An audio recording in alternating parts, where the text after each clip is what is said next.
하나님께 예배자로 서게 하셨사오니 감사합니다. 이 시간에 우리가 드려지는 이 예배를 주님 흠양하시고 하늘의 복으로 채워주시되 이 땅의 것으로도 채워주시옵소서. 또한 이 시간 우리에게 영의 양식과 정말 하나님이 원하고 원하는 그 음성을 듣는 귀한 시간 되게 하시고 하나님의 말씀 가운데 우리가 승리하는 귀한 예배 되게 하옵소서. 말씀 가운데 답을 없는 그러한 시간 되기를 소망하오며 우리 주 예수 그리스도의 이름으로 간절히 기도드리옵나이다.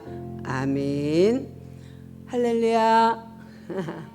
반갑습니다. 이 자리에 오신 여러분을 환영하고요. 정말 하나님이 준비한 복, 하나님이 예비한 복을 듬뿍 받고 돌아가는 귀한 예배 시간 되기를 소망합니다. 이제 지난 시간에 이어서 출애굽기 2장을 볼 거예요. 그래서 지난번에 우리가 모세가 태어나서 합세슈트 공주에게 입양되는 양자 되는 것까지 봤어요. 그 다음에 오늘은 출애굽기 2장 11절부터 2절 함께 읽겠습니다. 출애굽기 2장 11절입니다. 함께 읽겠습니다. 시작. 모세가 장성한 후에, 아직 못 찾으셨나요? 출애굽기 2장 11절입니다. 함께 읽겠습니다. 시작. 모세가 장성한 후에 한 번은 자기 형제들에게 나가서 그들이 고되게 노동하는 것을 보니라. 어떤 애굽 사람이 한 히브리 사람 곧 자기 형제를 치는 것을 본지라. 좌우를 살펴 사람이 없음을 보고 그 애굽 사람을 쳐 죽여 모래에 감추니라. 아멘. 와, 대단하죠. 그런데 우리나라도 옛날에 왕의 명령이면 얼마든지 처형 가능하잖아요. 지금 그랬다가는 난리 나겠죠. 그런데 이 고대 시대에 얼마든지 왕자의 신분으로 있는 모세는 사람 하나쯤 죽여서 묻는 거에 큰 문제는 없었을 거예요. 그럼에도 불구하고 모세가 그것을 겁내요.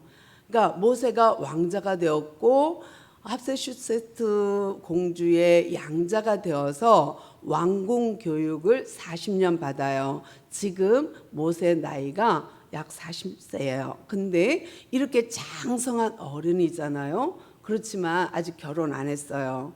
그런 모세가 민정 시찰 나갔어요. 동네 한 바퀴를 싹 돌면서 또는 약간의 지방을 가면서 사람들이 어떻게 살지, 내 나라가 어떻게 운영되고 있지 하고 시찰을 하다가 어머 세상에 애굽 사람과 히브리인이 싸우는 걸 봤어요. 그런데 모세는 다 알다시피 모세가 버려졌을 시기, 그러니까 모세가 태어난 시기 정말 생각하면 불행한 거예요. 우리가 그냥 모세 하면 최고의 지도자, 예수님의 예표 이렇게 볼 수도 있지만 모세 입장에서 한번 생각해 보세요. 태어날 때 환경, 어린아이가 남자아이가 태어나면 나일강에 퐁당 빠져 죽어야 되는 운명이에요. 또 그뿐만 아니라 자기 목숨을 연명하기 위해서 엄마가 눈물을 머금고 버렸어요. 다행히 공주의 손에 발견되어서 왕궁 교육은 받았지만 엄청난 외로움에 시달렸을 거예요. 왜냐하면 공주가 발견할 때 뭐라고 말했냐면 이는 히브리인의 아기로다 알아봤어요. 그러면 모세가 입양해서 왕궁에서 교육을 받아요. 학문을 배우고 무예를 배우고 정치, 경제 이 모든 것을 배워 섭렵해요. 공부는 많이 해요. 그러나 왕자가 모세 하나였을까요? 왕의 아들이 없었을까요? 둘째 첩이 후궁이 얼마나 많았을까요? 그런데 그 많은 왕자들 속에 모세가 자랐을 때 칭찬만 받았을까요? 잘하면 잘할수록 더 시샘을 했을 거예요. 왜냐하면 자기가 어떻게 입양됐는지 뻔히 다 소문을 들어서 알고 있고, 모세 스스로도 나는 애굽인이 아니야, 나는 히브리인이야 라는 걸 알고 있어요. 그러면 모세가 자라는 40년 동안, 궁정 생활하는 40년 동안 마냥 행복했을까? 그렇지 않았을 것 같아요. 너무 외롭고 힘들었을 것 같아요. 잘하면 잘한다고, 못하면 못한다고 엄청나게 힘들었을 거예요. 근데 어느 날 이제 40세가 되어서 착 나라를 살피며 시차를 나갔는데, 와, 거기서 자기 민족과 애굽인이 싸우는 걸 보고 격분했어요. 의분이. 왜? 자기가 그런 상처가 있잖아요. 히브리인에 대한 상처가 있거든요. 그래서 어떤 사람 딱 건드리면 아주 그것만 건드리면 발끈하는 사람이 있어요. 그러니까 자존심을 건드리는 거 못 참아 이런 사람이 있고, 경제 문제에 발끈하는 사람이 있고, 이익에 발끈하는 사람이 있어요. 이거는 본인이 어릴 때 자랄 때에 받은 상처가 작동해요. 그러니까 그거를 꾹 누르고 살았다가 그게 탁 건드려주면 욱하거든요. 근데 모세가 얼마나 많은 상처를 끄안고 살았을까요? 근데 이거를 딱 보는 순간 자기 속에 숨어있던, 꾹 참고 있던 내 민족에 대한, 자기 이방인에 대한, 이 애굽에서 봤을 때는 이방인이잖아요. 그런 이방인으로서의 삶도 억울한데 동족이 억울하게 당하는 걸 봤어요. 그래서 모세는 의분이 일어나서 그를 한 방 탁 쳤는데 죽었어요. 어떻게 그럴 수 있죠? 막 때렸을까요? 발로 막 밟았을까요? 이 모세는요, 무예가 궁중에서 이미 다 배웠어요. 급소가 어딘지, 어떻게 하면 아픈지도 잘 알아요. 그런데 별로 나는 안 때렸을 것 같아요. 많이 막 다다다다다 안 때렸을 것 같아요. 그냥 한 방 빵 매겼더니 빠당 끝 이랬을 것 같아요. 근데 생각보다 쉽게 사람이 죽으니까 얼른 모래에 묻어버리고 쉿, 잊어버려 쉿, 그러고서는 갔어요. 그런데 이 사건이 그냥 무마되었을까요? 그 자리에 아무도 없어. 히브리인밖에. 내지는 단둘이 싸우는 장소였다고 생각해 보세요. 그러니까 히브리인과 애굽인이 싸운 장소에 아무도 주변에 없어. 그랬는데 히브리인이 봤어. 너 때문에 내가 얘 꽝 해갖고 죽은 거니까 말하지 마 쉿 하고 헤어졌어. 그런데요, 그 다음에 볼까요? 그 사건이 어떻게 되었는지 함께 또 읽어보겠습니다. 13절부터 시작. 이튿날 다시 나가니 우리 사람이 서로 싸우는지라. 그 잘못한 사람에게 이르되 내가 어찌하여 동포를 치느냐 하니, 그가 이르되 누가 너를 우리의 다스리는 자와 재판관으로 삼았느냐? 내가 애굽 사람을 죽인 것처럼 나도 죽이려 하느냐? 모세가 두려워하여 이르되 이 일이 달로 되었도다. 바로가 이 일을 듣고 모세를 죽이고자 하여 찾는지라. 모세가 바로의 낯을 피하여 미디안 땅에 머물러 하루는 우물 곁에 앉았더라. 아멘. 이상하죠? 사람 하나 죽였다고 그 다음날 또 시차를 나가봤어요. 어떻게 이 사람들이 살고 있을까 또 보러 갔는데, 이번에는 히브리인이 싸우는 거예요. 또 의분이 확 올랐어요. 아니, 애굽에서 사는 것도 억울한데, 노예로 사는 것도 억울한데 왜 너희들끼리 싸우니? 서로 협력해서 힘을 모아서 살아도 될까 말까 한 이 애굽 땅에서 어떻게 너희들 싸울 수가 있어? 하는 바람에 거기에 싸움에 끼어들었어요. 그랬더니 그 중에 한 사람이 너 어제 애굽인 죽였지? 내가 다 알거든? 너 이번에는 나를 죽일 거야? 너가 왜 그래? 너 애굽 왕자잖아. 왜 간섭이야? 네가 히브리인으로서 우리처럼 고생을 했어. 우리처럼 노동을 했어. 우리처럼 노역을 했어. 넌 잘 먹고 잘 살았잖아 하면서 막 덤빈다고 생각해 보세요. 그런데 모세가요, 위기를 느껴요. 왕자인데 한 사람 죽였다고 해서 이렇게까지 도망할 만한 사건일까요? 근데요, 모세가 감지해요. 왜요? 자기가 40년간 그렇게 살았거든요. 그래서 자기가 살아온 세월을 딱 알고 있는 모세, 감지가 뭐가 왔어요? 도망가야겠다. 아니나 다를까 바로 왕이 모세의 소문을 듣고 찾아요. 죽이려고. 그런데 어떻게 궁궐에 있는 바로 왕이 모세가 한 것을 알 수 있었을까요? 이거는 동족인 히브리인이 고소한 거예요. 고발한 거예요. 정부에다 대고 말을 한 거예요. 아니, 왕자가 돼갖고 어떻게 이럴 수가 있어요? 나 억울해요. 한 거예요. 그러니 바로가 그러잖아도 미워 죽겠는데, 그러잖아도 똑똑한 모세가 보기 흉해 죽겠는데, 잘 됐다, 그놈 잡아와라, 이렇게 된 거예요. 그런데 모세는 이미 눈치채고 달아나요. 광야로, 미디안으로. 그런데 이거를 늦게 고소해서 바로가 알게 되므로 바로가 찾을 때에는 이미 강 건너 갔어요. 나일강 건너서 광야에 가 있어요. 그러니 어떻게 하겠어요?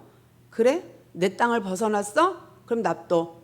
이렇게 된 거예요. 그리고 나서 미디안 광야에서 그가 어떻게 살았을까요? 그가 거기에 머물매 그래요. 그러니까 모세가요, 그냥 미디안 가자마자 아이고 목말라, 우물을 어디 있지? 그리고 물 찾아서 그 자리에서 만난 게 아니에요.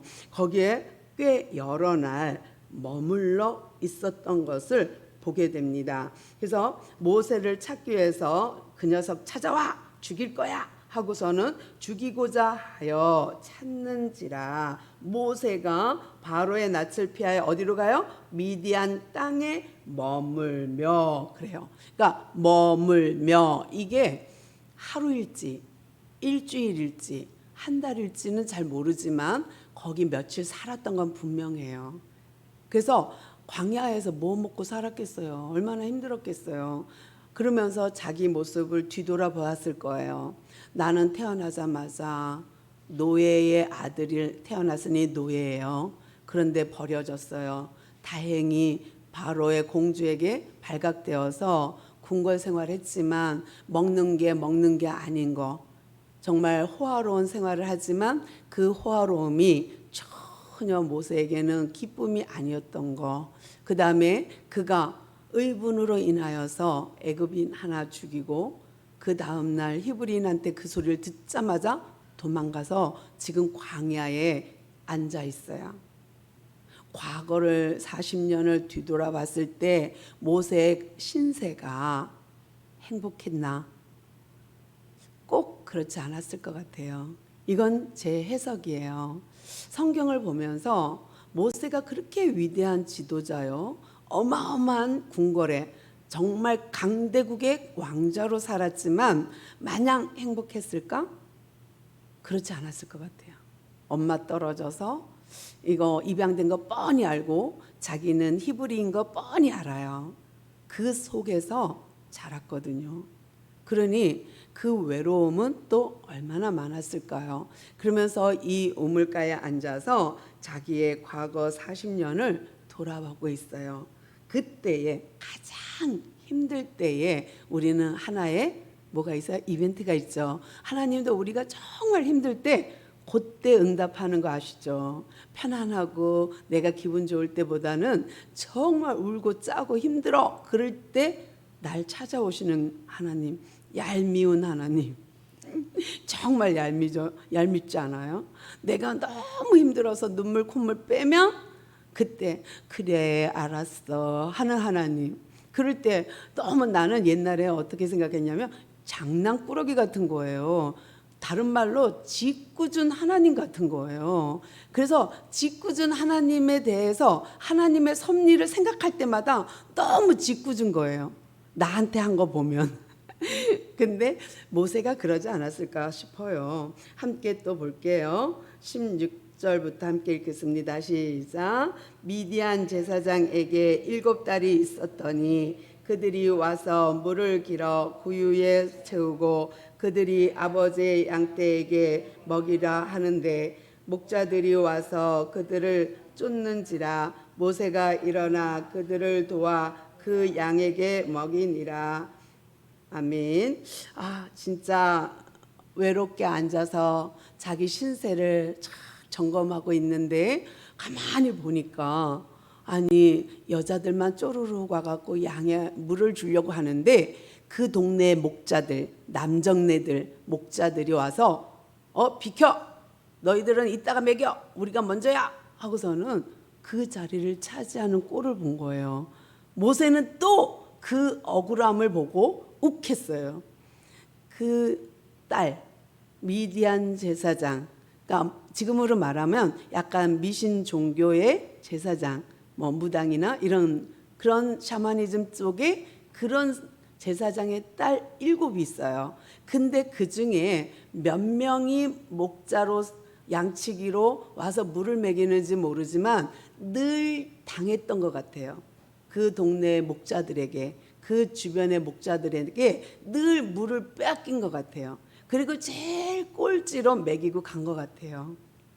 왜냐하면 나중에 보면 아버지가 오늘 웬일로 이렇게 일찍 왔니? 그러거든요. 그러니까 맨날 물을 뺏기고 늦게 다른 목자, 다른 양들이 다 먹고 가면 그때서 이 딸들이 양에게 물을 먹여서 집에 데려가는 거예요. 근데 이날은 우물가에 앉아 있었던 모세가 그 꼴을 보고 또 의분이 억울한 자를 보고 못 참아. 그래서 이 미디안 제사장의 딸들, 이드로의 딸들이 깨갱 하고서는 주눅 들어가고 옆에서 이렇게 쭈그리고 있는 것을 보고 너희들 뭐야? 어디 연약한 여자들이 지금 목동으로서 이 일 하는 것도 힘든데 너희들 왜 그래? 하고선 그들을 쫓아냈어요.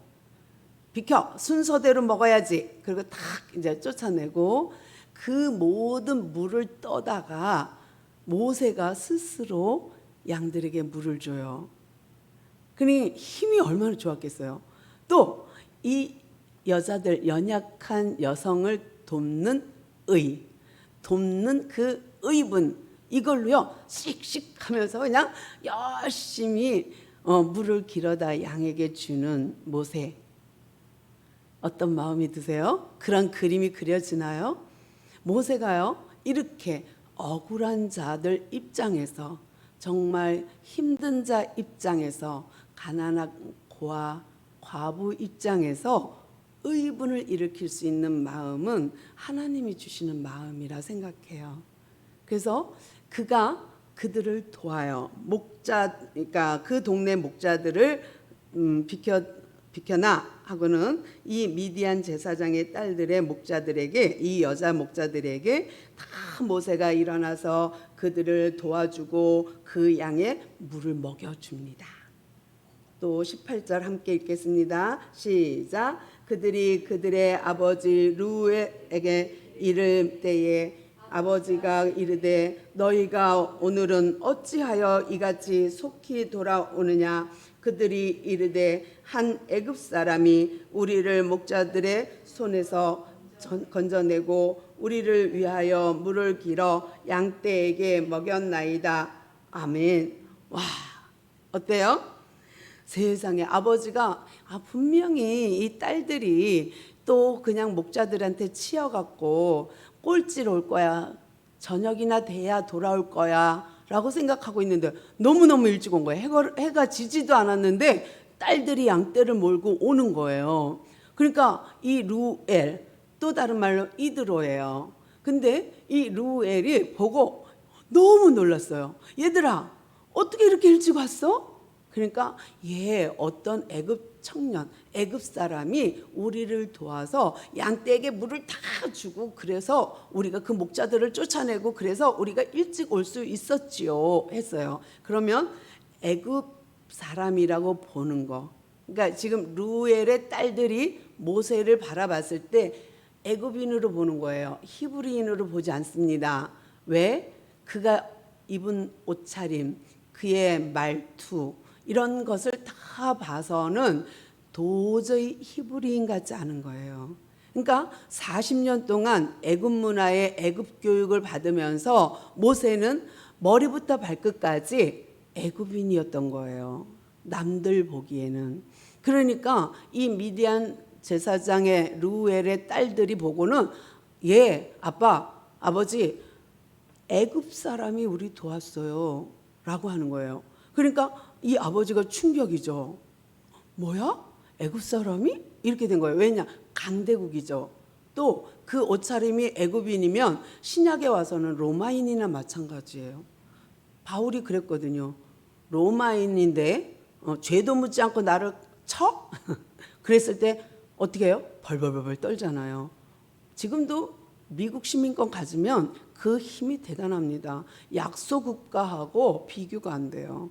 미국 시민 하나 잘못 건드리면 큰일 나거든요. 이건 나라와 나라의 문제가 되거든요. 그 정도예요. 근데 지금 그런 상황이에요. 뭐라고? 애굽인이라고? 이렇게 되는 거예요. 또 볼게요. 20절부터 읽겠습니다. 시작. 아버지가 딸들에게 이르되 그 사람이 어디에 있느냐? 너희가 어찌하여 그 사람을 버려두고 왔느냐? 그를 청하여 음식을 대접하라 하였더라. 모세가 그와 동거하기를 기뻐하되 그가 모세에게 줬더니 그가 아들을 낳음에 모세가 그의 이름을 게르솜이라 하여 이르되 내가 타국에서 나그네가 되었음이라 하였더라. 아멘. 와, 아버지가 빨리 가서 데려와라. 무슨 소리냐? 아버지는 머리가 팍팍팍팍 돌아가고 있어요.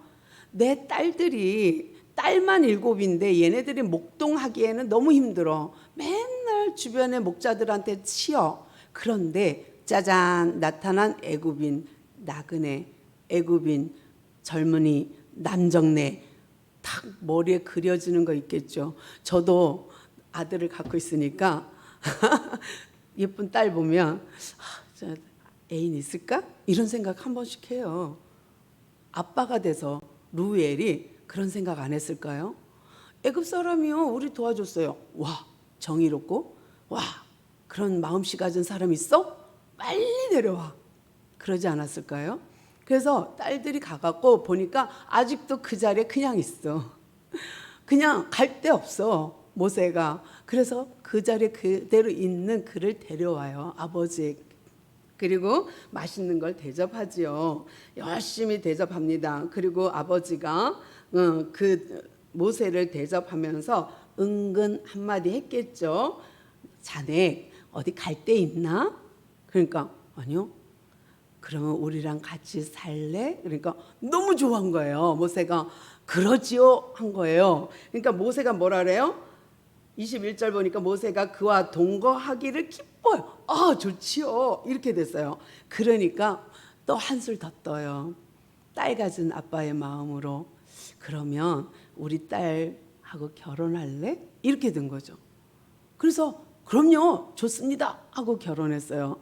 생각해 보세요. 어릴 때 태어나서 버리고 궁궐에서 서러움 당하고 억울하게 지금 미디안 광야에 와서 이방인 제사장의 딸과 결혼까지 별로 100% 좋은 건 아니에요. 왜요? 왜 안 좋았다고 생각하냐면 그의 자녀의 이름을 게르솜 하고 졌어요. 뭐라고요? 그 뜻이 내가 타국에서 나그네가 되었다라는 의미예요. 게르솜, 나그네, 타국에서 나그네 이런 소리예요. 그러면 자기 자식을 부를 때마다 게르솜 하고 부를 때마다 타국에서 나그네, 나그네 이렇게 부르는 거예요. 그 말이 돼요? 자녀 이름을 나그네라고 짓는 부모가 있을까요? 그런데 게르솜하고 지으면서 모세가 무슨 생각으로 그렇게 했을까요? 정말 하나님 앞에 자기의 심정을 그 이름에 담은 거잖아요. 나 이런 나그네 같은 인생을 지금 살고 있어요. 하나님 보시고 계시지요? 나 지금 보시지요? 이런 거예요. 그러니 게르솜 할 때마다 그 마음이 어떠했을까? 저는 말씀을 읽을 때마다 진짜 되게 선지자들은 힘들어. 그런 생각해요. 지도자들은 너무 힘들어. 주의 일 한다고 우리가 막 위대하게 보지만 그 자신은 얼마나 힘들까. 영적인 싸움과 그 모든 환경과 이런 것들이 좋은 사람이 없어요. 절대 좋지 않습니다. 그래서 제가 성경 볼 때마다 안타깝다 이런 생각하거든요. 지금 모세가 그렇습니다. 자녀를 놓고 나서 게르솜 타국에서 나그네라고 부른다는 거, 참 마음이 쓸쓸하고 아프답니다. 또 볼게요. 23절부터 함께 읽겠습니다. 시작. 여러 해 후에 애굽 왕은 죽었고 이스라엘 자손은 그런 노동으로 말미암아 탄식하며 부르짖으니 그 고된 노동으로 말미암아 부르짖는 소리가 하나님께 상달된지라. 하나님이 그들의 고통 소리를 들으시고 하나님이 아브라함과 이삭과 야곱에게 세운 그의 언약을 기억하사 하나님이 이스라엘 자손을 돌보셨고 하나님이 그들을 기억하셨더라. 아멘. 참 놀랍지 않으세요? 모세가 게르솜 제일 낮아졌을 때 짜잔 하나님 나타나셨어요. 그렇게 도망 다니면서 하나님 도와주세요 안 그랬을까요? 그 험한 미디안 광야에서 먹고 살 것도 없는 곳에서 우물 옆에서 처량하게 앉아있을 모세, 그때는 하나님 안 찾았을까요? 엄청나게 하나님 찾았을 거예요. 그런데 그 루엘의 딸과 결혼하고 아기를 낳고 가장 낮아질 만큼 처가살이 할 때, 우리나라도 속담 있죠. 겉벌이 서말만 있어도 처가살이 안 한대요. 얼마나 힘들었을까요? 처제가 6명. 한마디씩만 거들어도 깨갱이야. 여자들이 한마디씩만 형부 그럴 수 있어요? 왜 나는 안 사줘요? 명품백 왜 언니만 사줘요? 그럴 수 있잖아요. 왜 언니만 좋아해요? 이럴 수 있잖아요.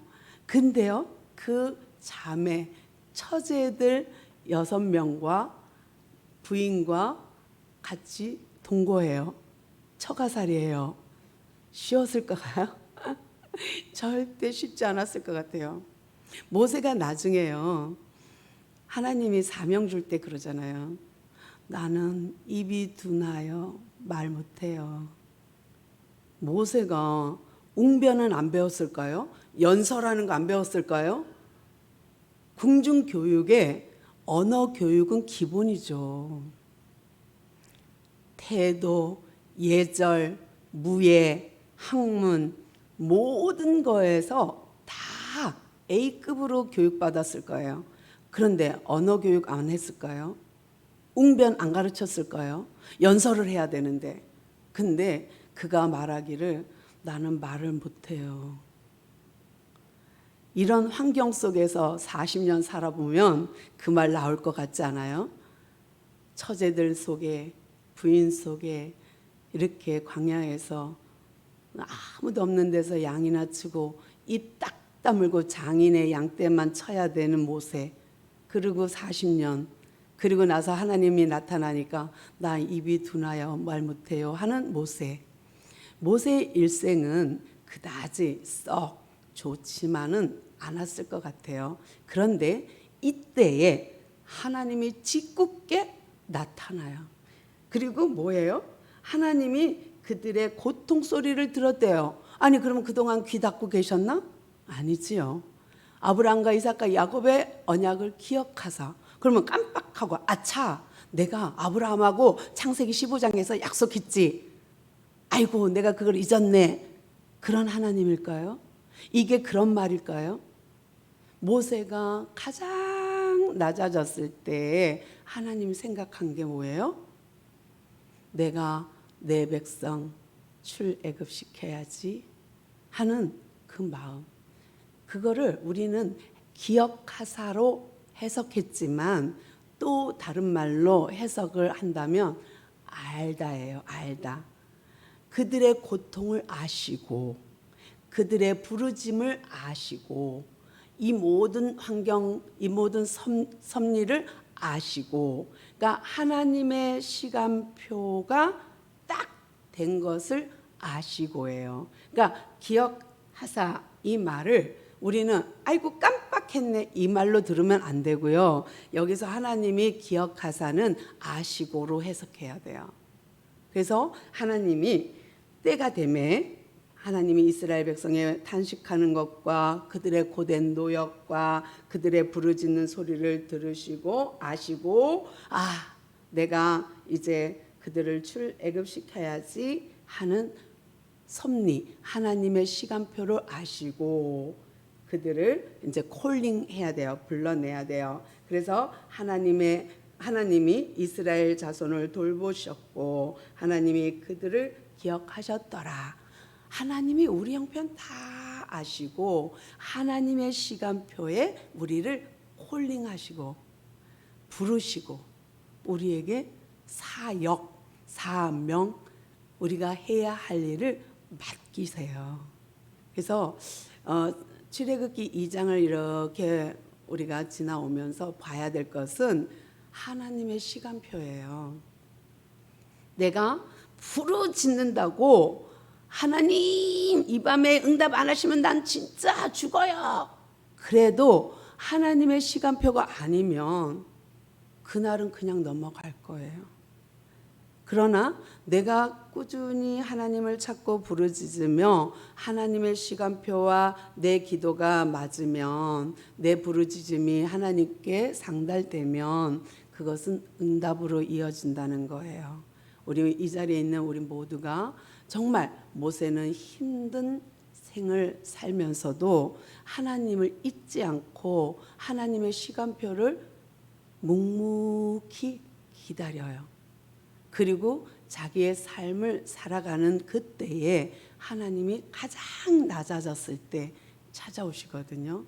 우리가 영적인 비밀을 안다면 빨리 낮아지는 것도 하나의 방법이에요. 빨리 내려놓는 것도 하나님의 방법이에요. 그러니까 내가 응답 빨리 받고 싶어. 그러면 스스로 자기를 점검해서 빨리 내려놓는 게 상책이에요. 빨리 하나님 나는 천부여 의지 없어서 손들고 옵니다가 상책이에요. 최고로 우리가 응답받을 수 있는 아주 지름길이거든요. 오늘도 정말 출애굽기 2장을 통하여서 하나님의 음성을 듣는 우리 모두가 되기를 소망합니다. 기도할게요. 하나님 감사합니다. 우리가 겉으로 보이는 모세만 보았고 또 우리가 겉으로 보이는 하나님의 음성만 요구했던 것을 이 시간 우리가 돌아봅니다. 주님, 우리가 이제 주님 앞에 벌거숭이로 섰습니다. 정말 우리는 부족하고 연약합니다. 낮아지고 낮아지겠습니다. 우리가 주 앞에 완전히 낮아져서 하나님의 그 음성을 들을 수 있는 우리 모두가 되게 하옵소서. 수요 밤에 이렇게 예배당을 찾은 우리 모두에게 하나님의 음성을 들려주시고 하나님의 응답을 기다리는 우리들에게 하나님의 응답을 부어 주시옵소서. 오늘도 이 밤에 우리 함께 하시는 그 주님께 감사를 올려드리오며 우리 주 예수 그리스도의 이름으로 간절히 기도드리옵나이다. 아멘.